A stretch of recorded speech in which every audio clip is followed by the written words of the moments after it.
Bienvenidos al episodio número 3 de El Andén. Yo soy Trino Treviño y el día de hoy es un primer episodio fuera de casa, fuera del estudio, porque hoy vine a los headquarters de DJ World o al estudio principal del cerebro de ni más ni menos que de Miguel Alanís. ¿Cómo estás? Hola, ¿qué tal, Trino? Un gusto, bienvenido.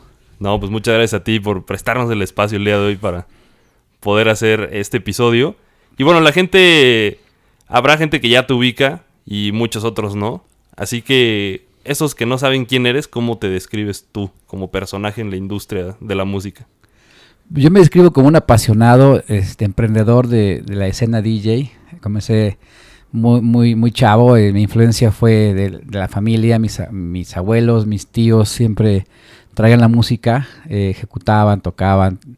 Era algo muy de hobby, pero al final me influenciaba ese tema de todos los días levantarme y escuchar canciones de cualquier tipo. Y fui creciendo con esa influencia, y aparte se me hizo esa cultura de que ellos compraban muchos viniles de lo que fuera, de la música contemporánea. Y así me fui formando con toda esa cultura hasta como que compré mi primer disco, como tenía como 10 años más o menos, que ya compré mi primer. No fue un 12 pulgadas, fue uno de los de 7, esos chiquititos de 45 revoluciones por minuto. Y ya después empecé a comprar. ¿Qué disco era? No estoy ahorita, no lo tengo muy presente. Habría que echar un clavado más al fondo, pero sí recuerdo que lo compré en un tianguis ahí en el centro de la ciudad. Y estaba de hecho un tipo con los discos en el piso. Se acostumbraba mucho que en esos tianguis se vendían los pisos, en el piso ponían los viniles y en las paredes. Órale. Y después empecé a comprar música disco y cosas así. Yo pues era menor de edad, pero ya me gustaba tener mis propios acetatos, y ya llegaba la consola. ¿Qué artistas eran los que escuchabas en esa época? Pues escuchaba a Patrick Cowley, escuchaba Moroder, escuchaba. Pues era todo lo que se bailaba en la época, ¿no? Uh-huh. Entonces así me fui armando un poco. Algo de rock, no sé, de Carlos Santana. Mis tíos siempre ponían Carlos Santana, ponían a The Beatles. Uh-huh. Entonces era un viaje, ¿no? Pero yo me alucinaba y me metía dentro del trip, porque era poner el disco de principio a fin, ¿no? Y voltearlo. Uh-huh. Y echarte el B-side. Era súper interesante. ¿Y cuál fue el disco que ahí tú dijiste, yo necesito estar comprando más de estos porque ya me enamoré de todo esto? Pues yo en la secundaria, no sé, había cosas súper bailables como Savage Lover de The Gang. Me gustaba mucho ese track. Y, es uno que es larguísimo, ¿no? Ajá, sí. Es larguísimo. Kathmandu, ese tipo de viajes. Yo escuchaba la música y escuchaba las transiciones en los tracks. O sea, cómo cambia una canción de repente, de un momento a otro, ¿no? Yo desconocía como el famoso break que le llaman, ¿no? El break de entrada, el break de salida, o el bajón también. Se empezó a hablar de esa parte de los tracks cuando tocábamos en el antro. ¿Y cuál fue el primer disco que cuando tuviste ya todo el dinero para comprarlo, dijiste, necesito ya comprarlo porque antes no podía? Compré D-Train. Ese track de D-Train, ahora se me fue ahorita el nombre. Super Shack Attack también me gustaba mucho, fue de mis primeros discos. O sea, estaba muy pegado al jazz también. La influencia, tenía vecinos que eran jazzistas de algunos lugares de entretenimiento, y siempre llegaban en las noches. Yo todavía ni siquiera salía, y por alguna razón coincidíamos en el barrio o en el vecindario, y porque yo viví mucho tiempo en el centro, muy cerca de la Lagunilla, donde estaba todo el tema que se mueve de la calle de Comonfort y todo, que siempre hay un rollo, chorro de antigüedades y culturas mezcladas de muchas tendencias, y había muchos personajes que eran músicos de salsa. Por ejemplo, yo escuchaba por ahí de repente muy cerca a Oscar de León, un salsero muy famoso. Uh-huh. Entonces toda esa influencia pues, siempre me trajo la onda del sal soul, ¿no? El disco salsa y todo ese tema que yo compartía con todas esas gentes, esos personajes que ya eran mayores, mucho mayores de la vida nocturna. ¿Y tú que estuviste tan empapado justo de pues gente que estaba en la salsa, o guitarristas, o los jazzistas que le daban al piano y demás, de entre tantas profesiones que veías, ¿por qué decidiste ser DJ? Vaya, siempre hay influencia, siempre ves a alguien más, ¿no? Yo creo que esa es la parte importante de ser influencer. En tanto la música, yo veía compañeros que ya tocaban en discotecas muy, muy famosonas en Zona Rosa, cuando el glamour de Zona Rosa, el 9 o algunos otros lugares ya existían. De repente hacían fiestas dentro de ese mismo entorno donde yo vivía y me acercaba, yo podía entrar a esas fiestas, aunque fuera menor de edad, y veía tocando a esos chavos que me invitaban. Entonces, wow, yo me iba así maravillado de verlos cómo trabajaban, cómo hacían Entonces yo quiero hacer eso, ¿no? Yo quería buscar pues, no sé, esa vida nocturna, aunque mi familia decía, no, todo lo veían como, nada que tenga que ver con lo de la noche, es sano. Porque también, estamos hablando de otra época, ¿no? O sea, hoy tal vez para muchos jóvenes que deciden ser DJs, pues ya es como, ya hay algo construido, ¿sabes? O sea, ya ven, ya puede ser como David Guetta, puede ser como Martin Garrix, ya hay como una escena construida, ¿no? Pero justo cuando tú decides ser DJ, pues es cuando pues no había o sea, no era tan comercial, vamos, ¿no? Sí, claro, en esa época podías ver en un salón de fiestas o en algún venue tocando una banda que estaba tocando funk, o estaba tocando jazz, o estaba tocando algo de rock o disco, ese tipo de cosas muy clásicas y alternaban con algunos DJs. Entonces, pues en esa inquietud de cómo hacen esa transición, cómo hacen que se mezcle. Me acuerdo que armamos nuestros propios mixers de pilas con 4 potenciómetros. Era un rollo porque cambiar 2 canales era cambiar 4. O sea, 2 como era estéreo. Todavía no se inventaba el tema de pues, que con un potenciómetro podías cambiar todo un canal y se escuchara en estéreo. Entonces teníamos que mover 4. Luego ya aparecieron algunos mixers que llegaron de importación. Porque yo vivía muy cerca de lo que le llamaban la famosa Fayuca de Tepito, ¿no? Del barrio de Tepito. Entonces podías ver ahí amplificadores, mini componentes, o sea, todo ese tipo de tecnología, videocaseteras, ahí compramos la primera videocasetera que tuvimos. Entonces esa era la parte amable de estar dentro de esa zona y teníamos mucho acceso a mucha tecnología fácil. Pero tuvimos que construir nuestros propios fierros. Mixer y todo. Era muy complicado. De hecho, yo cuando me decidí ya con mis primos a tocar en fiestas como sonido móvil, pues íbamos con todos los amigos. Oye, préstame discos. ¿Y cuál tienes? Ya compré ahorita el nuevo de Kool and the Gang. Tengo Cyndi Lauper. Tengo así, o sea, por hablarte de tracks que eran de la época, como del Top 40. Y nos armábamos y ya luego regresábamos de la fiesta y devolvíamos los discos el domingo, lunes, a sus dueños, porque en lo que nosotros nos hacíamos de más stock. De más repertorio, sí. Teníamos 2 tornamesas Garrett, me acuerdo muy bien, que las empezamos a mover por las calles y a mí me costaba mucho trabajo conectar el setup. Éramos 3, 4 integrantes de este equipo y uno se dedicaba a hacer el PR, otro conectaba, otro cargaba o todos cargábamos y yo me encargaba de tocar. Y pues, a veces empataba las rolas sin más ni más, así como a David Mancuso, o sea, un track tras otro, y a veces empataban y se veía perfecta la mezcla. Y tú decías, wow, o sea, como casi que te llevabas el aplauso, ¿no? De, wow, la ligaste súper bien.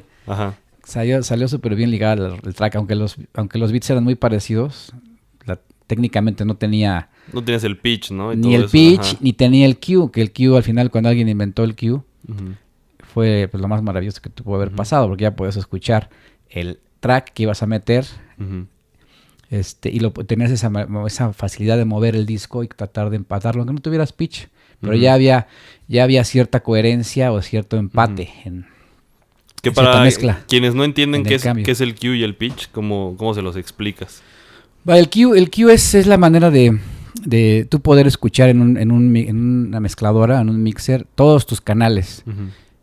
Y de manera secreta o de manera interna tú puedes escuchar y manipular la siguiente pista, y soltarla en el momento que tú lo desees, ya sea en un corte o en una mezcla, y ya se escucha una armonía. Pero antes no tenías esa facilidad de escuchar lo que tenías, lo que seguía, ¿no? Te dabas una idea de cómo empezaba. Y a veces las canciones iban ya muy adelantadas o chuecas. Y el pitch te ayuda a modular la velocidad, hacerlo más lento o hacerlo más rápido, el track que quieres mezclar o el que está sonando. Entonces es una manera de facilitar el arte de la mezcla. Sí, porque como decías, ¿no? Pues antes ni cómo, más que pues, yo creo que así va. Sí, y todo esto era... escuchando todo antes, ¿no? todo escuchando antes y pues así se hacía en todo el mundo, en Nueva York, incluso en las discotecas más importantes del mundo cuando iniciaron. Era un track tras otro. Tenemos aquí folclore. El folclore de los vecinos aquí, que están llegando. Entonces era un arte poner un track tras otro y simplemente con un switch. Imagínense un switch de esos, de un apagador. Y aquí lo esencial, lo importante siempre fue al principio tener 2 muy buenas tornamesas con 2 muy buenos fonocaptores, un sistema de audio lo mejor posible y con un switch de esos de 2 pasos, como cola de rata o esos apagadores, cambiabas de una tornamesa a otra. Y a veces eras tan preciso que nada más con poner el brazo sobre el disco, casi al darle start, al iniciar, al girar la tornamesa, ahí empezaba el beat. Esa era otra técnica bastante depurada que me tocó verla a personas como David Mancuso, el creador de Loft, que este hombre fuera de una colección impresionante de música y un gusto. ¿Qué es Loft? Loft fueron unas fiestas que se hacían en Nueva York en los años 70, 80. Yo todavía alcancé a ver sus últimas fiestas por ahí por los 2000, a mediados del 2000, como 2005, 2004. Fuimos a una fiesta de este hombre que falleció creo que hace unos meses.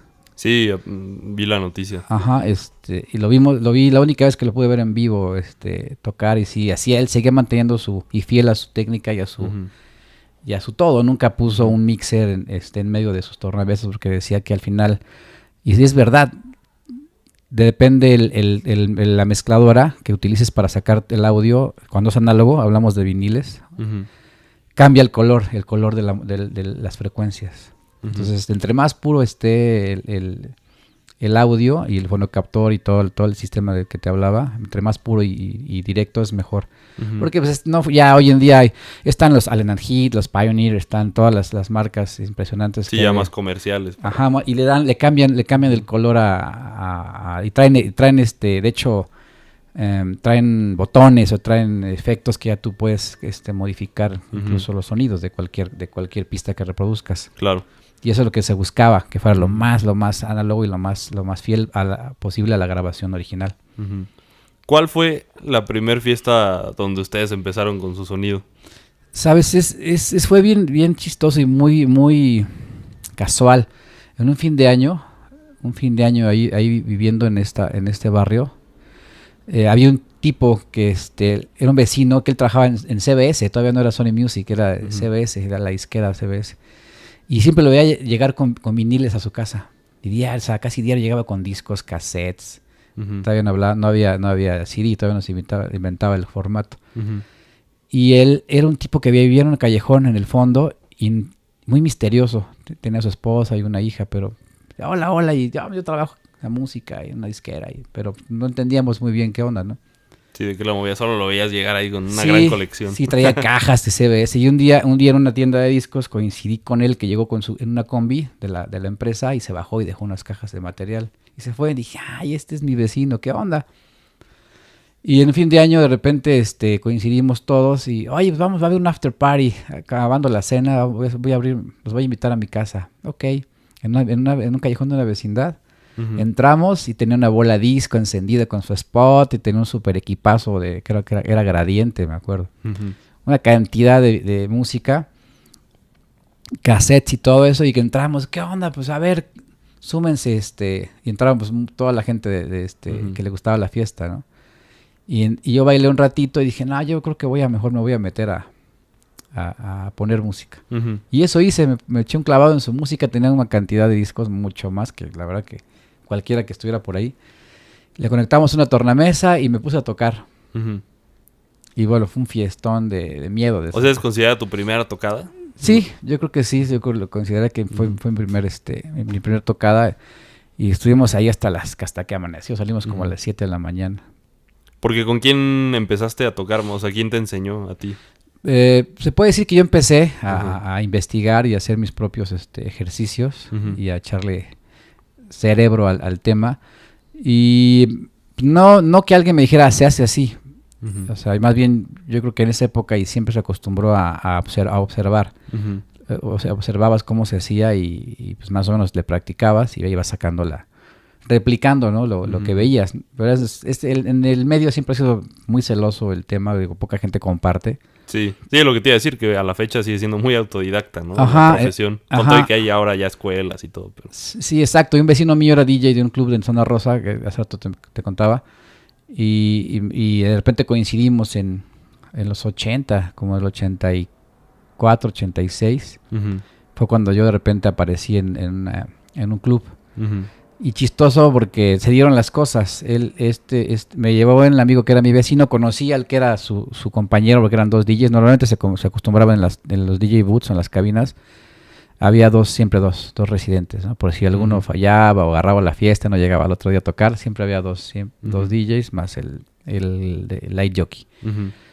Y un día que no fue mi amigo, yo me metí a la cabina y había unos audífonos sin diadema, uh-huh. pero los dos servían. Entonces uno estaba de un lado izquierdo y del otro lado derecho de la cabina.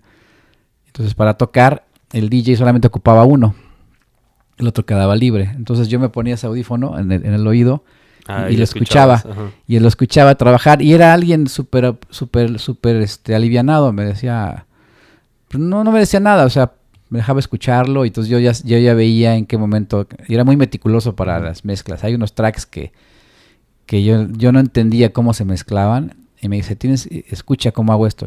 Y entonces regresaba el disco, el vinil, y lo detenía en una parte específica que ya con años después entendí. Y dije, ok, aquí empieza el ritmo o el track. Uh-huh. Y aquí se tiene que empezar a pichar o a soltar, ¿no? Y así aprendí mucho, escuchando. ¿Quién era este DJ? Se llama Luis Díaz. No sé si aún ande por ahí, pero tiene muchos años que no sé de este cuate. Y el que era mi vecino, que se volvió DJ, se llama Sabás. Uh-huh. Digo, nunca los volví a ver, la verdad. Sí, a la fecha ya les perdiste la pista. Sí, como que tuvieron esa época, como muchos DJs también, y mucha gente que ha figurado en la escena, uh-huh. Con quien yo me he relacionado. Y como que ya han cambiado de vida, ¿no? Uh-huh. ¿Con qué o quién era un modelo a seguir para ti cuando empezaste a ser DJ y dijiste, yo quiero ser como tal persona en la industria? Yo creo que algo que me influenciaba mucho antes de ser DJ o salir, eran los programas de radio, los podcasts que había en WFM. Uh-huh. Había programas de Martín Delgado en WFM en esa época, que eran muy buenos. Uh-huh. Y él fue un gran influencer en mi vida y hacía, de hecho, programas mezclados de baladas. Uh-huh. Entonces tenía una facilidad increíble para hacer desde baladas hasta música house.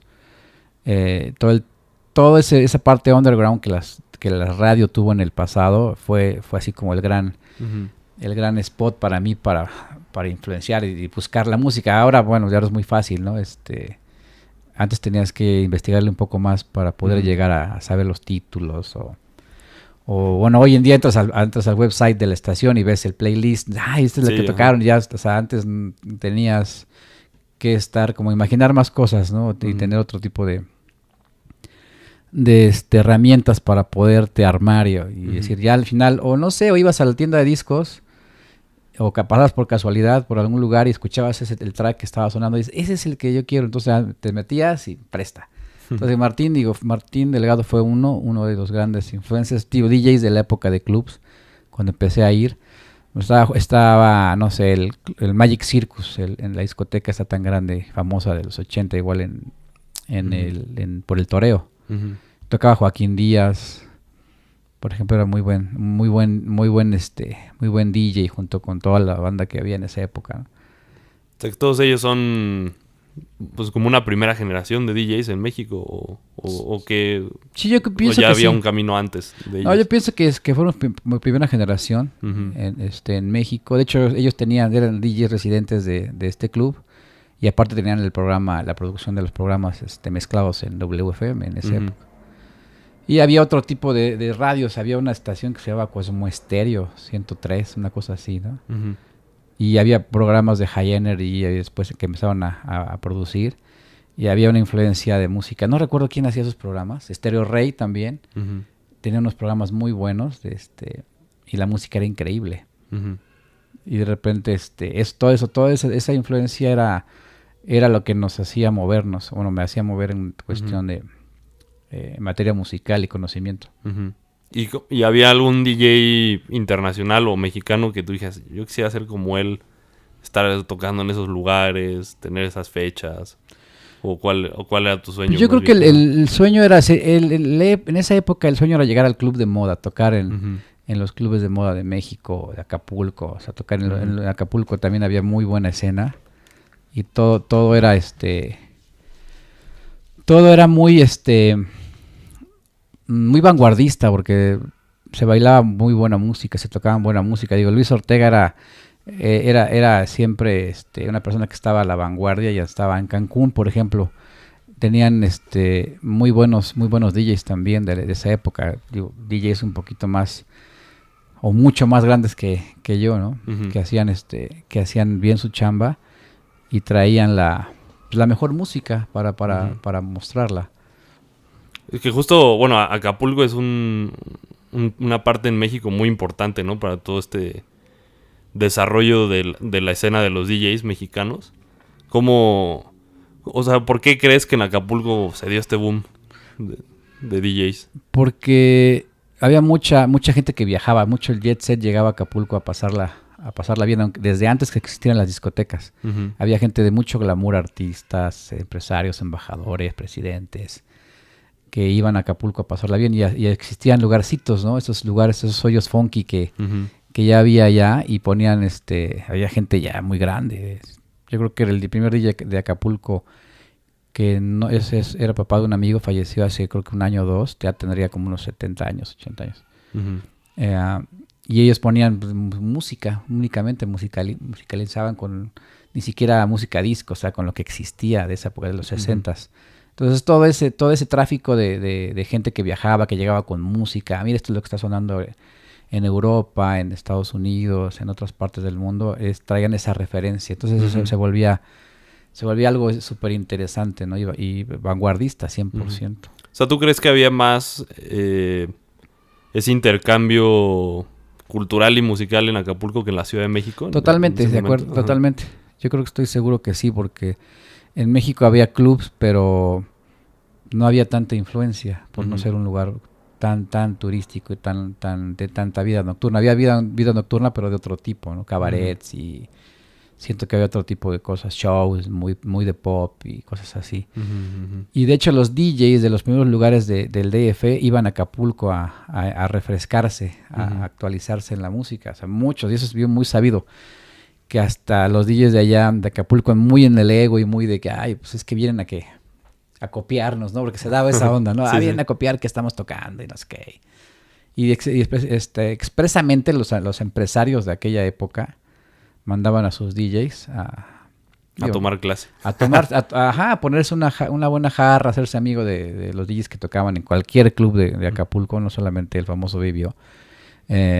Y de ahí se traían muchas ideas y ya llegabas a la tienda y pues o viajabas y ya traías música que sonaba en estos clubes que eran los primeros en... Muy fresca. Ajá. Wow, sí, eso es bien interesante porque justo... Pues bueno, hoy no sé si... ¿Tú crees que sigue existiendo ese tipo como de escena, tal vez? Bueno, esa práctica de ir y a otros clubes y todo. Yo digo que sí. De hoy en día es menos porque ya tienes el acceso a la música en todos lados. En todos lados. Pero siempre se estiló esa parte de... Yo llegué a ir a clubs como el News Toré o el News Pedregal, donde tocaban amigos míos también. Ya un poquito después y escuchaba tocar y decía, qué buena mezcla, ¿no? Y acababas practicando y si tenías los discos, pues lo hacías y pues era, no sé, o sea, se volvía dominio público. Claro. Entonces, yo creo que hoy ya no es tanto eso. Como el principio de los mashups, ¿no? Pues sí, el principio de, técnicamente, es decir, el empatar los tracks y decir, esta queda con esta y puedes hacer, se hacían a veces... cabinas con 3 tornamesas o más. Creo que el Magic Circus llegó a tener 5 tornamesas. Wow. Y el tema era usarlas con 5 discos iguales o con 3 y puedes hacer trucos. Hoy los puedes hacer con un mixer, con un botón, ¿no? Puede ser delays, puede ser backspins y todos esos efectos que ya con un botón lo haces. Antes lo tienes que hacer de manera manual con un mixer de perillas como este que está aquí en mi estudio. Entonces eran 3 canales, 3 discos, los acomodabas a modo de que se repitieran y hicieras esos trucos. Esos trucos, ¿no? Y pues todo eso siempre llamaba la atención en los DJ sets de cuando podía escaparme a algún evento, cuando no trabajaba el jueves o miércoles que había el famoso... Había un cóctel muy famoso que se hacía de la estación de Rock 101, que es un programa que se llama Panorama 101, también a mediados de los 80. Y era el día que íbamos a la prepa y todo, a la universidad, y nos lanzábamos a esos eventos. Que aparte de que había barra libre y todo, se ponían hasta el full. La música era buena. Entonces eso también me servía para siempre estaba escuchando, o sea, claro. Vamos a bailar, oye, pero qué onda. Entonces yo siempre andaba ido volteando hacia la cabina y escuchando los cambios que se aventaban estos cuates de aquella época. ¿Y qué pensaba la gente de los DJs en esa época? Yo creo que nada. ¿Qué se decía? Nada, yo creo que el DJ era un personaje de la noche, un porcentaje muy bajo de la gente que asistía era realmente atenta a esto, ¿no? La gente iba a bailar, a pasársela bien. De repente se inventó esta parte del video. Entonces, estabas bailando y de repente había un efecto, un fade out o algo así, apagaban luces y de repente veías bajar la pantalla inmensa y veías un video de Tears for Fears, ¿no? Entonces todo el mundo, wow, eso era lo que realmente la gente iba a ver, el espectáculo, el show. Que siento que el video no ayudó mucho a los antros, hoy en día las discotecas o clubs, como se llaman, porque cambió el spot, o sea, el hotspot siempre fue la pista de baile. Y de repente alguien inventó el video y hoy en día hasta en el baño ves pantallas, ¿no? Sí, con lo que está pasando. Y entonces eso... Digo, y traemos toda la pantalla en el pantalón también. Ajá. Entonces eso al final le quitó mucha... Si el DJ de esa época era como muy... como un tipo más. De hecho, muchas cabinas de antros ni siquiera estaban en un lugar visible. Estaban debajo de una escalera, en la azotea. Yo toqué en un lugar que se llama Mecano. El lugar estaba también en Zona Rosa. Un lugar increíble, se puso súper de moda y viernes y sábado estaba full, la música era buena, era muy buena propuesta. Tocaba hasta reggae, imagínate, que a mí el reggae me gusta mucho. Entonces, pero la cabina estaba 3 pisos arriba. ¿Sabes? No es que veías nada. Entonces teníamos un monitorcito encima de los decks, una televisión de blanco y negro con una cámara que apuntaba a la pista. Era la única manera de ver si la pista estaba llena o estaba vacía. Y el lugar tenía muchas áreas, tenía unos tapancos, unas áreas de estar donde la gente también podía bailar. Entonces nos basábamos mucho en eso, en la gente que sí veíamos en el segundo piso. Entonces el DJ siempre estuvo así, muy, muy lejano. O sea, los 3 pisos era un club. Era un club, Y sonaba por igual la música. Exacto, okay. Era el mismo audio. Entonces siempre me tocó así tener cierta problemática en la ubicación de la cabina hasta que después empezaron a pensar un poquito más que el DJ tenía que estar frente al dance floor, al público, para tener una mejor conexión. Fue cambiando, ¿no? Yo creo que en esa época se tocaba pop y la gran mayoría de los DJs tocaban pop y tocaban el dance desde en los 90s, que también boom boom, y se fue acercando un poquito más en los diseños de los clubs, porque hasta hoy en día el arquitecto y los dueños se preocupan por hacer un súper lugar impresionantemente lindo, pero el DJ queda como 40 pisos, como ahora fue el caso del club que recientemente abrió y fracasó, el My Way. Era un lugar muy bonito, pero la cabina estaba a 20 lejísimos, a 15 metros de la pista. O sea, sí. Pues tenías que estar tocando y asomarte un balcón así, a ver si estaban bailando. O sea, eso es lo más... pierdes todo. Eso es lo más disfuncional que puede haber. Claro. Pero eso la gente yo creo que no pelaba mucho al DJ. Hoy en día ya cambia todo, ¿no? Estás frente a frente, estás ahí, incluso llegan y te tiran el trago encima. Sí. O al mixer. Al mixer, sí, exacto. Entonces, eso se ha ido cambiando de acuerdo a la influencia también que hay de interferencia de otros lados del mundo, ¿no? Yo creo que si no existiera esa influencia, yo creo que seguiríamos tocando lejos de la gente. ¿Cuál fue tu primer gran show como DJ? Mi primer gran show. Yo fui residente de muchos lugares. Uh-huh. Yo creo que gran show... La primera vez que dijiste, híjole, ahora sí, esto nunca lo había vivido. Yo creo que cuando empecé a salir, siempre fui residente de clubs, y entonces de repente empecé a ir a algunas fechas. En Monterrey, por ejemplo, hice una fecha hace muchos años, que un amigo era dueño de un club en Monterrey, era socio de un club que se llamaba el Bar Shiva, que era un lugar de house súper padre. Uh-huh. Yo cuando entré dije, wow, qué lugar tan bonito. Y ese día le abrí la noche a Eric Murillo. Uh-huh. Wow. Que todavía pues, no era el Subliminal, no tenía todo ese glamour del que ahora goza. Siempre fue muy buen DJ. Uh-huh. Y me dijeron, Mike, queremos que hagas todo el warm-up de esta noche. Si tú eres el bueno. Pues ahí voy a Monterrey con mis 2 cajotas de 100 viniles de cada lado, ¿no? Que pesaban un chorro.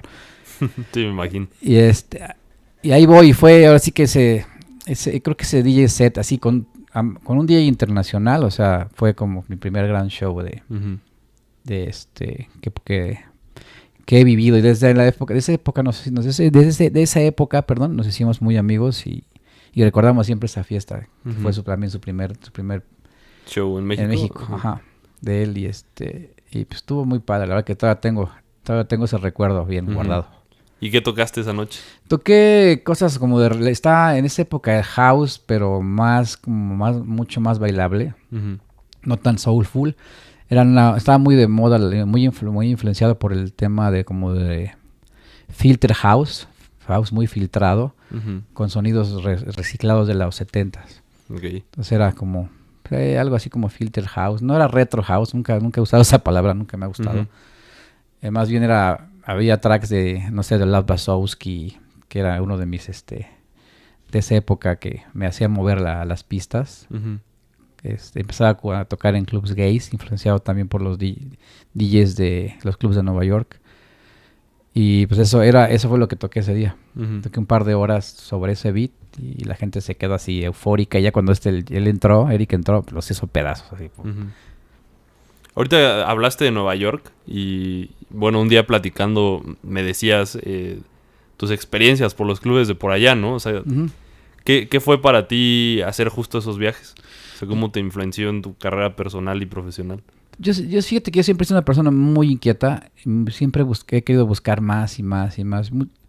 A diferencia de muchos de mis compañeros o gente que he conocido que pues, están trabajando en algo y ahí se quedan forever. Uh-huh.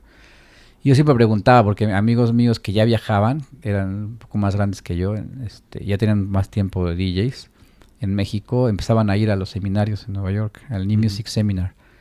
Entonces yo empecé con esa inquietud de ir y cuando regresaban de los viajes, pues podía compartir con ellos experiencias, veía revistas, flyers, música, o sea, todo, la música siempre nos tenía unidos y conectados. Uh-huh. Tenía buenos amigos que me decían, no, y es que esto, y es que aquello, y es que el otro. Y bueno, ok, yo quiero ir. Quiero hacer mi primer viaje, pero no tengo ni visa, no tengo ni pasaporte tenía. Entonces tengo que pasar por el principio, ¿no? Entonces ya me encargué de hacer todo eso con el apoyo de una persona que era el director de varios clubs donde yo toqué. De hecho, era el director general de Mecano, donde yo toqué un buen rato. Y ya ese lugar era tan exitoso que te daba opciones de algunos apoyos.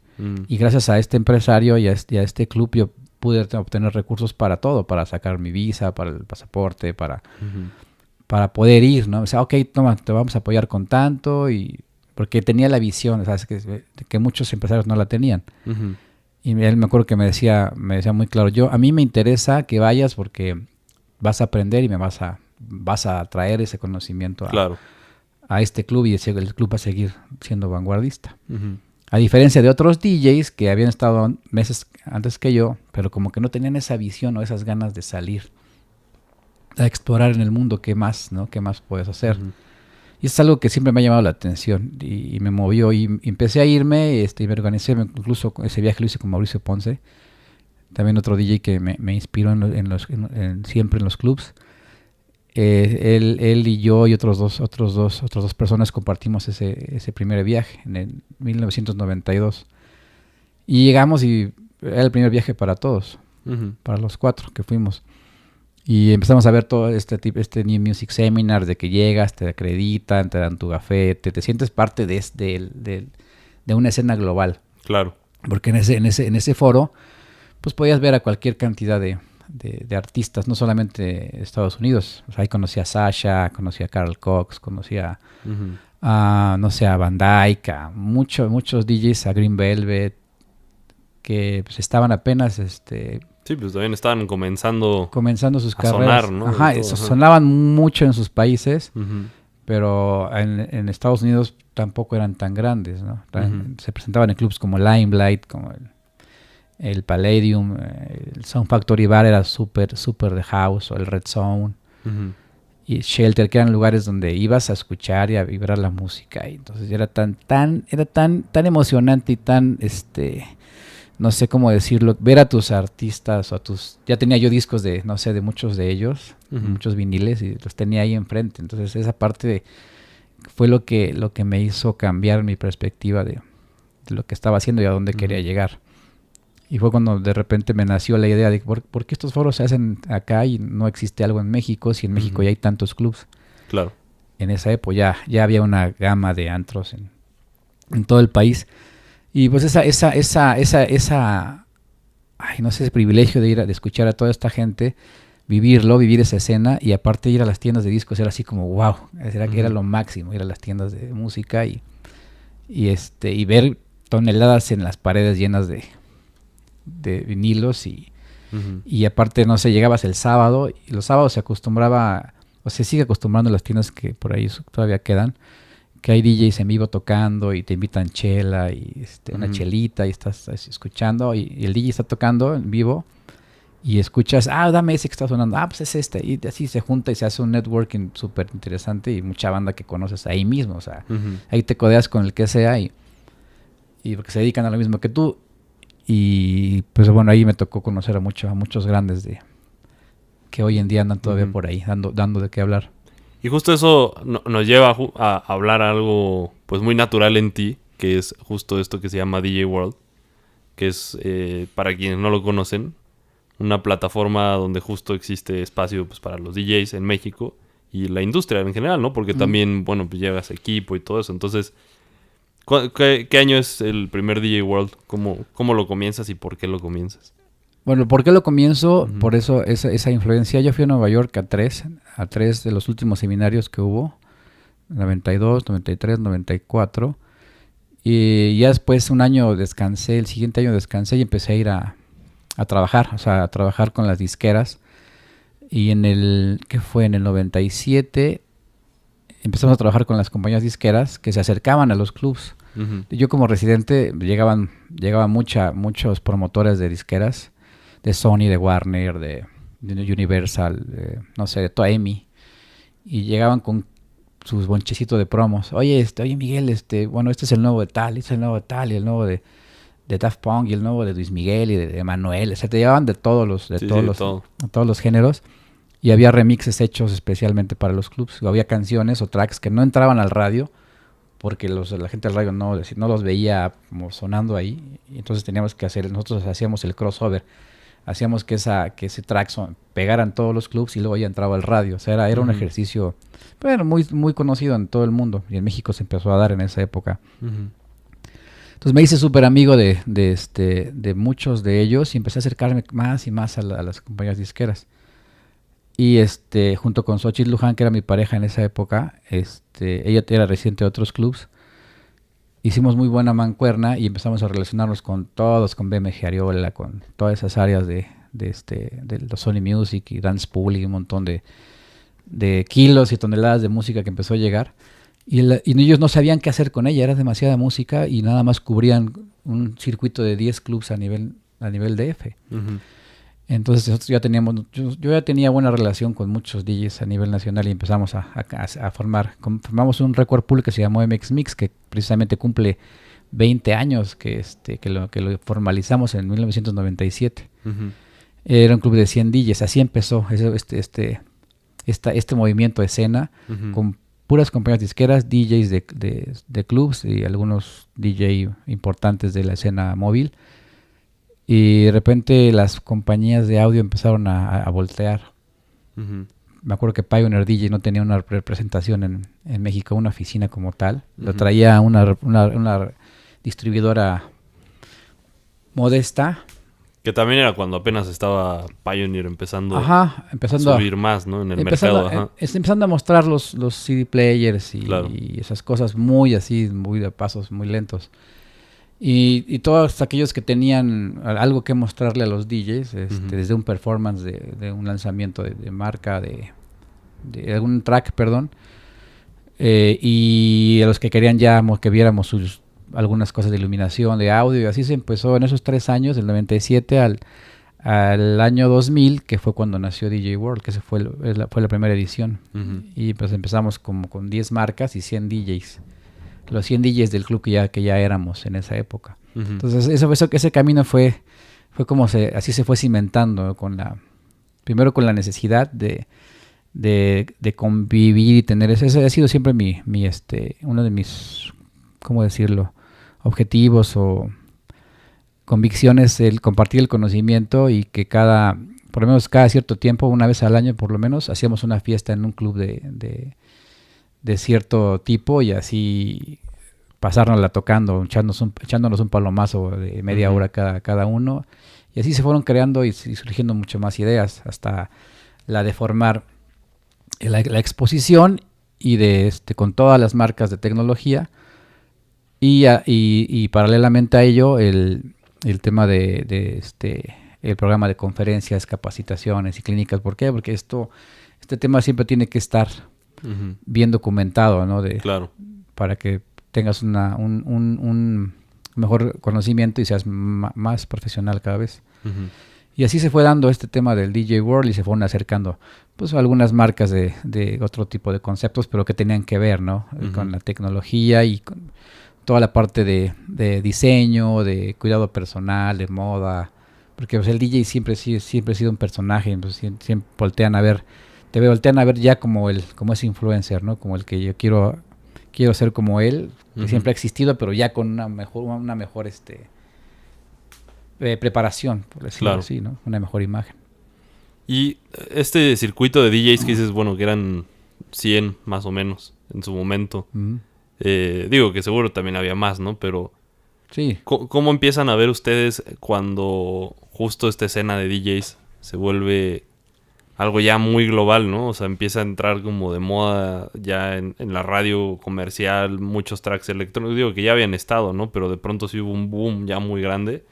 Y como dices, estos DJs que tú conociste jóvenes ahí en Nueva York, como Paul Van Dyke o Sasha, etcétera, de pronto ya viajan por todo el mundo y demás, ¿no? O sea, ¿cambian tus sueños? O sea, de querer ser alguien como ellos.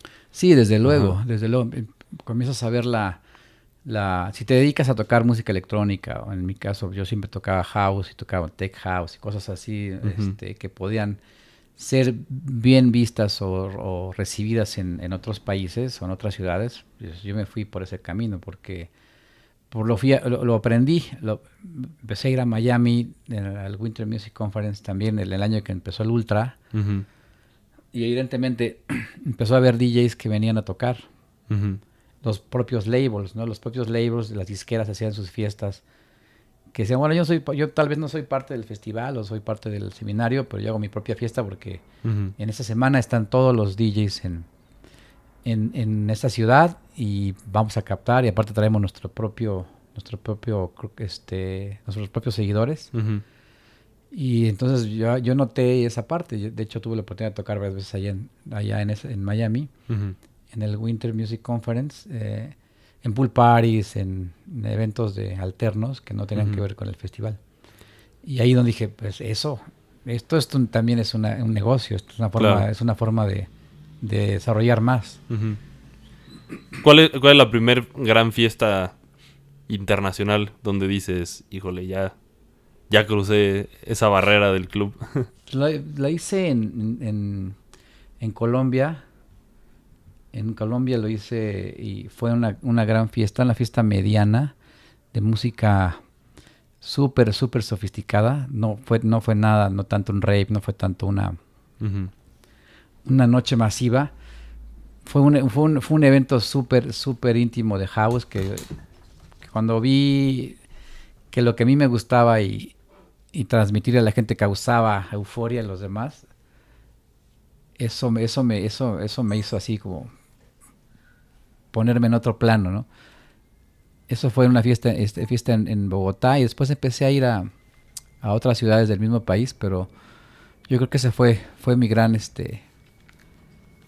mi gran momento, ¿no? Tu debut. Sí, ante la sociedad internacional. Para tocar, de tocar fuera de México y tocar música distinta a la que acostumbrabas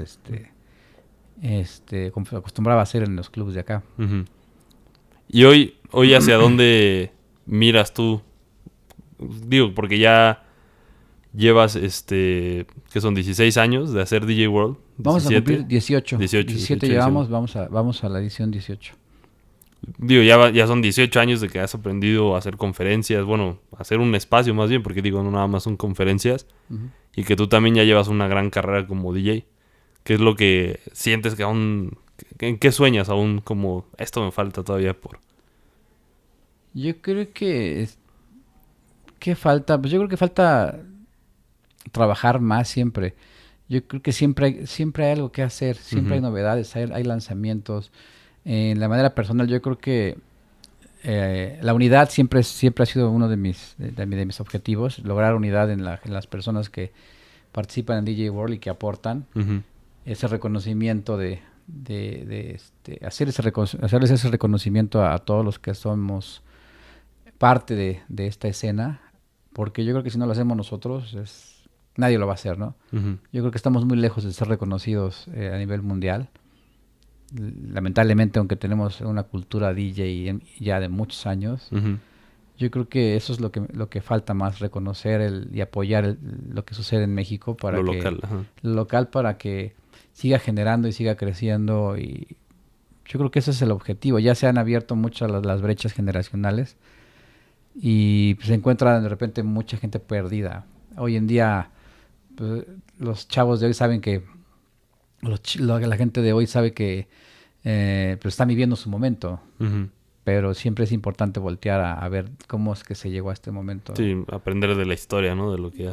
Yo creo que eso es lo que yo busco, es mantener esa comunicación y esa base siempre vigente. Uh-huh. Digo, no que volteamos y todo el tiempo estemos como ay, guau, o sea, sino yo creo que sí, dando clases ahí todo el tiempo. Sí, o sea, yo creo que construyendo con más bases. Uh-huh.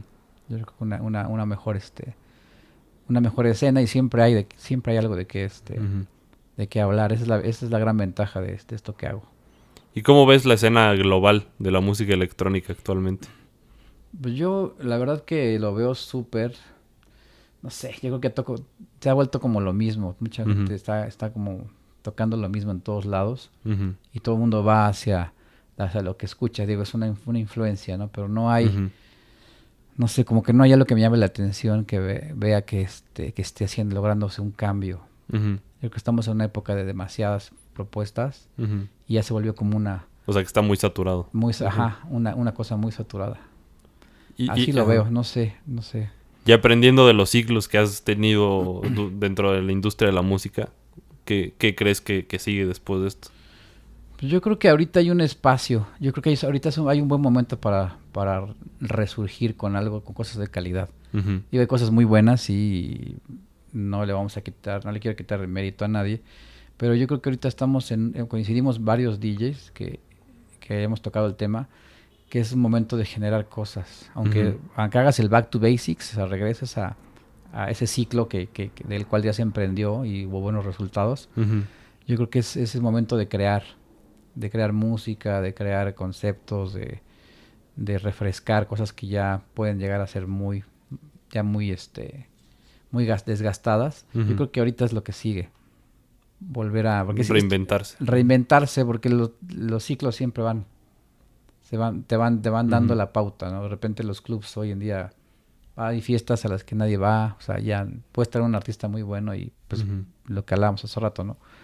No puede estar muy bien porque hay tanta saturación y tanta oferta Ujú.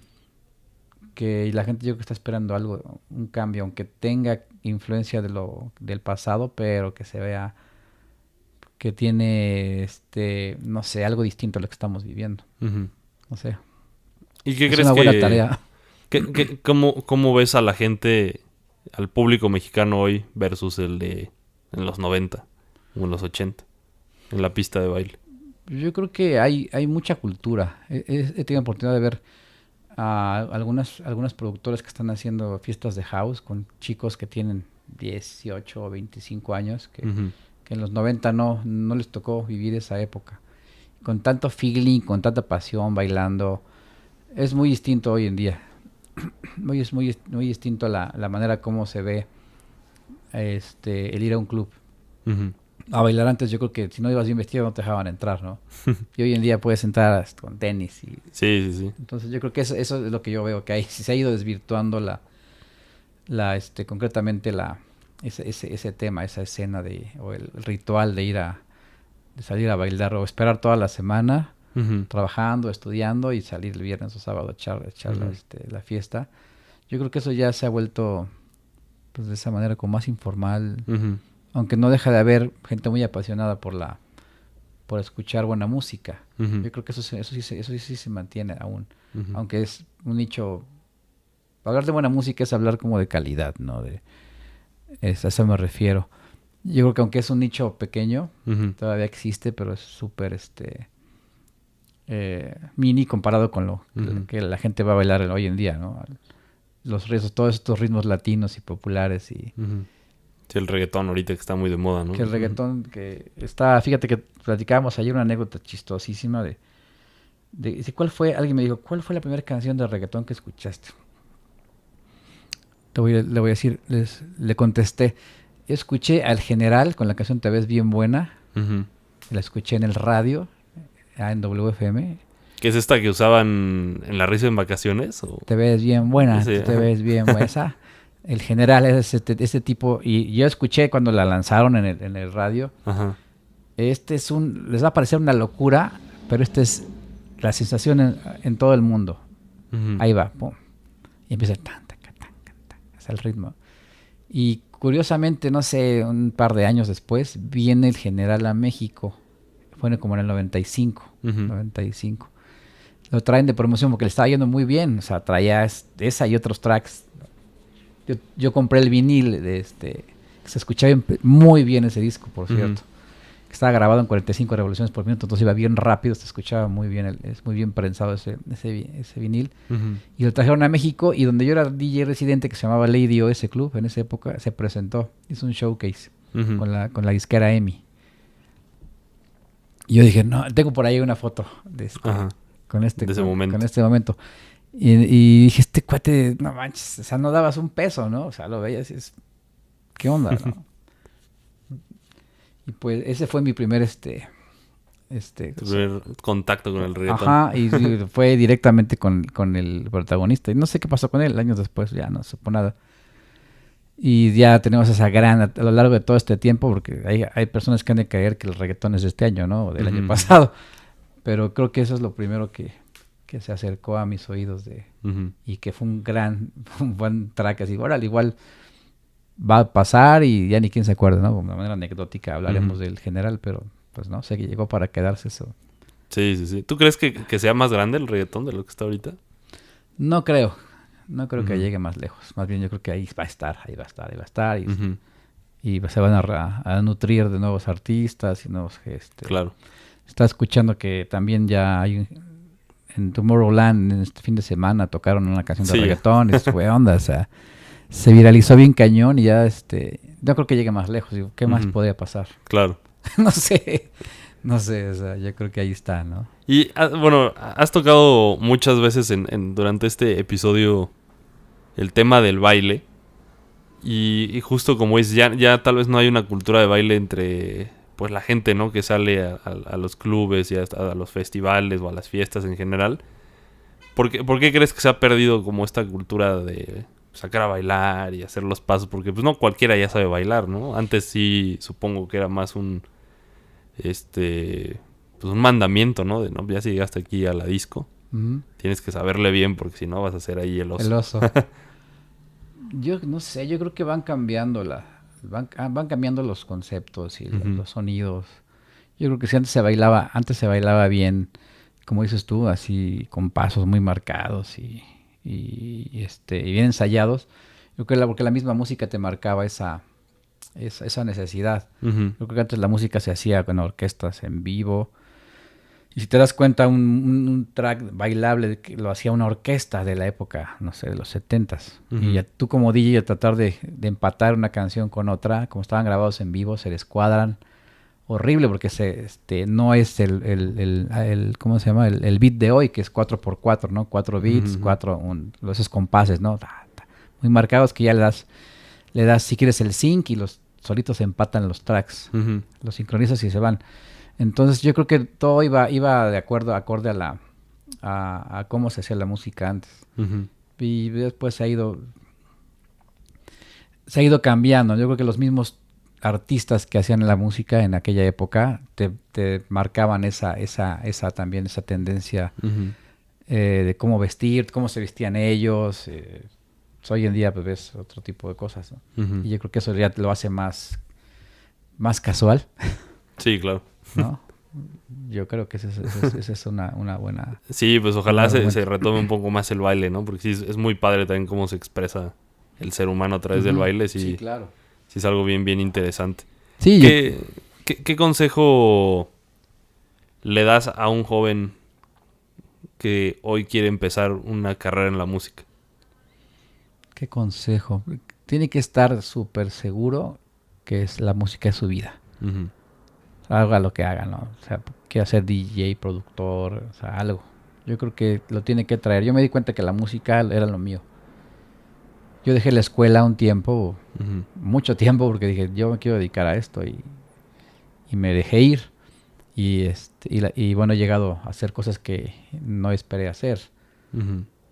Tenía la visión de sí tocar. Para mí mi pasión siempre era ver bailar a la gente. Me decía este DJ del que te hablaba hace rato, Luis, me decía, yo le preguntaba, ¿cómo sabes qué canción sigue después de esta?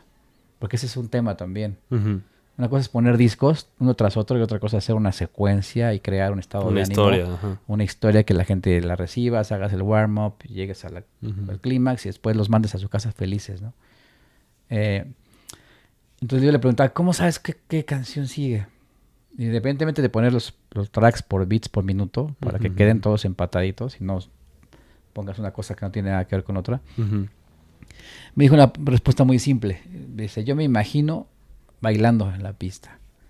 Sí, me imagino qué canción me gustaría escuchar si yo estuviera bailando. Esa es una respuesta muy simple, ¿no? Sí, tienes la gran fortuna de que la gente coincide con tu gusto. Exacto. Entonces, digo, oye, qué respuesta tan concreta, tan simple. Dije, tienes razón. Sí. Y entonces yo creo que eso lo debes de traer. Lo debes de traer ya y por convicción, pues que sea para lo que hagas, sea para compartirlo. Claro. Ese sería mi consejo. Muy bien. Para dar más de lo que, va a darlo todo eso de ti a compartirlo con la gente. ¿Dónde te puede encontrar la gente? La gente me encuentra en todas las redes como Miguel Alanís, @Miguel Alanís en todas las redes. Facebook, Twitter, Instagram, Mixcloud, Soundcloud, en Twitter, en todas estoy ahí. Tengo una página abandonada, pero bueno, es miguelalanis.com. Sí, pero ahí en las redes sociales. En las redes estoy ahí en la página de DJ World, djworld.mc.com. Muy bien. Pues Miguel, muchas gracias por estar aquí en el andén y bueno, pues por prestarnos hoy tu estudio para realizar este episodio. Encantado. En tu casa, cuando gustes, aquí está a la orden. Y gracias por venir. No, pues a ti, muchas gracias. Y pues yo soy Trino Treviño. A mí me pueden encontrar en @TrinoDJ y nos escuchamos en el siguiente episodio de El Andén.